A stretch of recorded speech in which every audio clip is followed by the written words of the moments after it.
Okay guys, so in this video we're going to be looking at the buy menu and the weapons and equipment that you can use in the CSGO beta. First off, let's look at the buy menu, and you'll see straight away that it's completely been changed from the usual CS buy menu.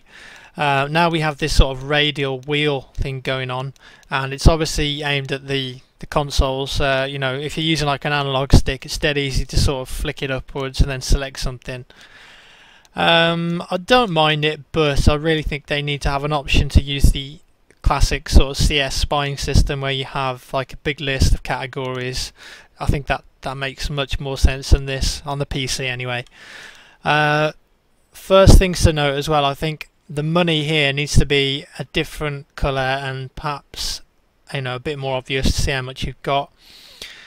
Yeah, so let's look at the equipment first. You've got a HE grenade, flash, smoke grenade, decoy grenade, molotov, and a space here. Now I'll show you something here.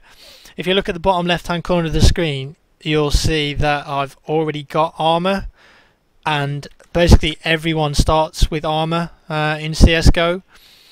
And I'm going to take a wild stab in the dark and say that this here is going to be like for a helmet. So if you buy the helmet, then you take, you know, less headshot damage.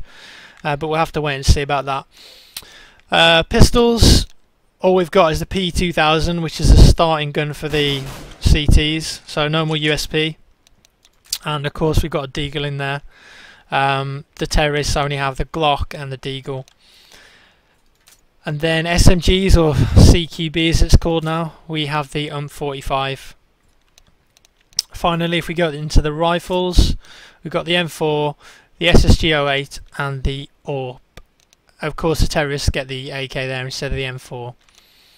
So yeah, I'm going to go through some of the weapons now and sort of show you how they shoot and how they feel. So I'm going to start with the CT pistol, the P2000. So first things first, there's no attack 2, so there's no silencer anymore on that. I haven't really used this weapon much, but when I've used it I find it quite ineffective. It's quite hard to get headshots with it. It's not really very accurate when you're on the run, so I don't know if they're going to improve this at all, but I really don't like it, especially when compared to the Glock, which seems to be pretty good in CSGO.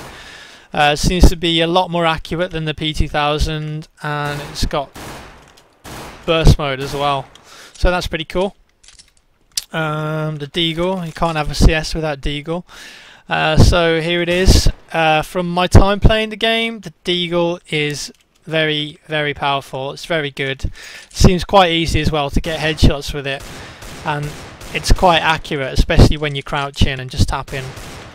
So yeah, Deagle's going to be very important in the game, of course. Moving on to the UMP, which is the SMG. I've not really used this one much, but it's very sort of like noob friendly. It's really easy to WASD and spray with it. Sort of short range, it's pretty good, but when you go into like medium to long range, I found it to be pretty terrible. So yeah, that's the UMP. Next we'll be looking at the AK.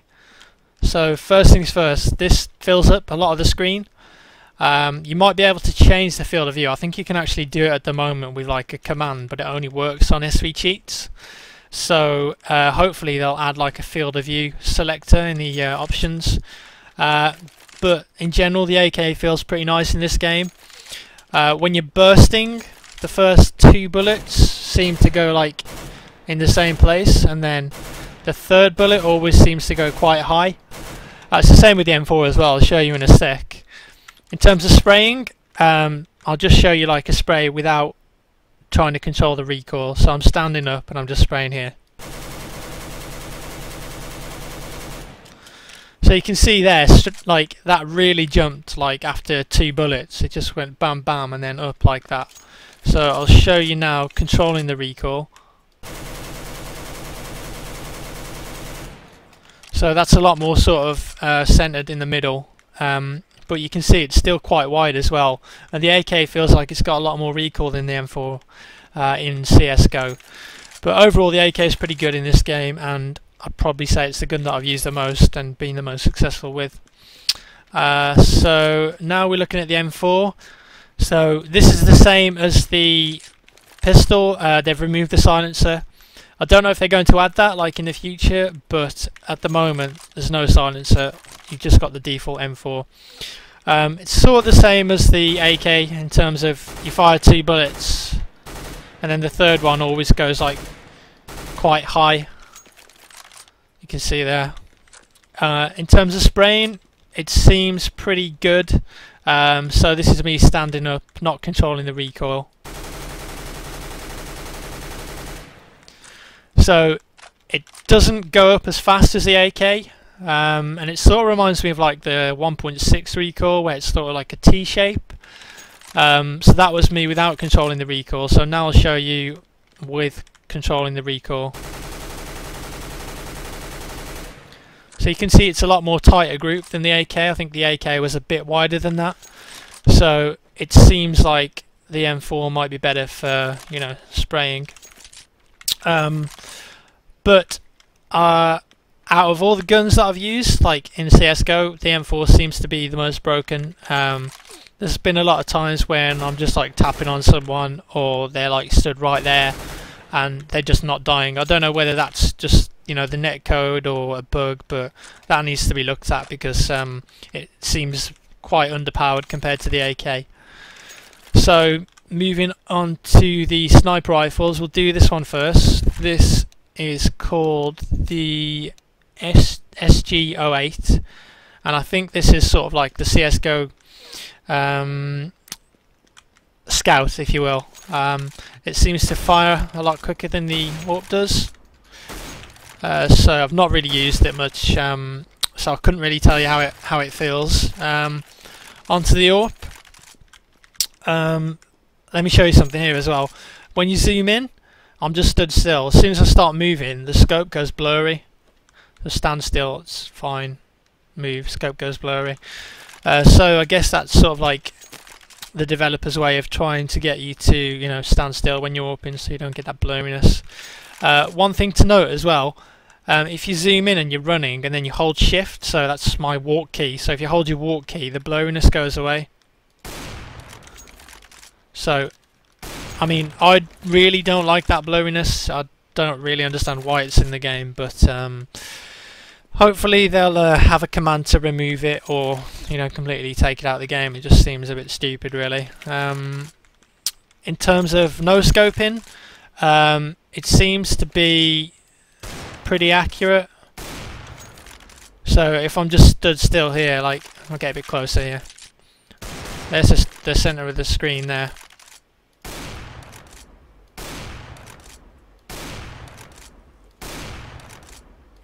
See, it's pretty accurate even when you're not quick scoping, and I'll show you what it's like when you're quick scoping with it as well.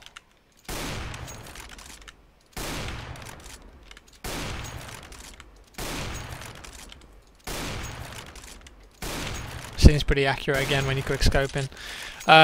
In terms of landing penalty, I haven't really noticed one, so you can like jump and then like scope in like straight away. So maybe they need to look at that. And I think that is all the guns covered. So we're going to be moving on to equipment now. So in CSGO we've got the usual nades, like the HE grenade here. I really don't like the model, by the way. I think that looks far too small. It just looks like a little conker or something. But I'll show you what it looks like anyway. There's a little like explosion effect going on there. It looks pretty cool. Then we have the flashbang, and in CSGO you can only carry one flashbang at a time. So in like 1.6 and Source you can carry 2 at a time, and I like that because I think it makes the game a little bit more tactical, you know, having the 2 flashbangs. But in CSGO you've only got 1, and I'll show you the effect it has when you're sort of looking directly at it. So I had like a white screen for like 4 seconds there, If I give myself another one, so you can see what it looks like when I turn away. So I'm going to throw it on the ground now and then turn away from it. So it's sort of like half blinds you, but you can still see what's going on. Smoke grenades, again you can only carry one of these. So it's sort of instantly posts up the smoke, and it's quite solid as well. But you'll see when you stand in it, you can actually see through it, like you could in an older version of CS Source. So hopefully they'll get that fixed. But it's pretty good, like when you're sort of standing far away from it. It seems to cover quite a large area. This one here, this is one of the new grenades. This is the decoy grenade. So you use it to like fake that you're going somewhere, or put it down to make someone think that you're there. So you throw it on the ground, and then it starts playing gun sounds. So it's going to blow up in a second. And you can see it did 1 HP damage to me there as well. So there's probably going to be some hilarious decoy grenade kills. But I mean, if you're a good player and you're not going to fall for it, because the sound's always the same, and it's pretty obvious that it's there. So I don't really see that working out. And finally, you have the Molotov cocktails. So you got like a nice little physics effect there on the rag at the top, but I'll show you what it does first before I sort of lay into it. So you throw it on the ground, then it does like a blanket of fire, and if you stand in the fire, it does damage over time, and it slows you down slightly. And you can see there, it does quite a lot of damage. So that is going to be quite overpowered, I reckon. I mean, at the moment, there's no limit to how many you can have on your team. So I just think it really needs like a nerf or something, maybe 2 per team, or maybe just give it to the terrorists, because when do you see counter-terrorists throwing Molotov cocktails at hostages or terrorists who've got hostages? Just doesn't really make sense to me. And as an example, say you're playing on Dust 2 when you take the A bomb site as terrorists, and there's like 5 of you alive, and you've all got Molotov cocktails. You can completely stop a CT retake and damage the players before they even see you. So it definitely needs looking into, and I don't really see a place for it in Counter-Strike. It just seems really dumb that they've put the Molotov cocktail in there. Pretty cool as like a casual thing, but as a competitive feature, then I can't see Molotov cocktails being used unless people are sort of like forced to use them because they're overpowered. So yeah, that was the that's pretty much all the weapons and equipment covered. One last thing as well, diffuse kits. You only get 2 per team now. You can't buy a diffuse kit, so I guess that's like 1 per bomb site. That needs looking at, definitely. I don't really see why everyone isn't allowed to buy a diffuse kit. It just seems a bit stupid. So hopefully they'll fix that and update that so everyone can sort of use the kits, which would be nice. So yeah, hope you enjoyed the video, and look out for the next one, which will be coming up soon.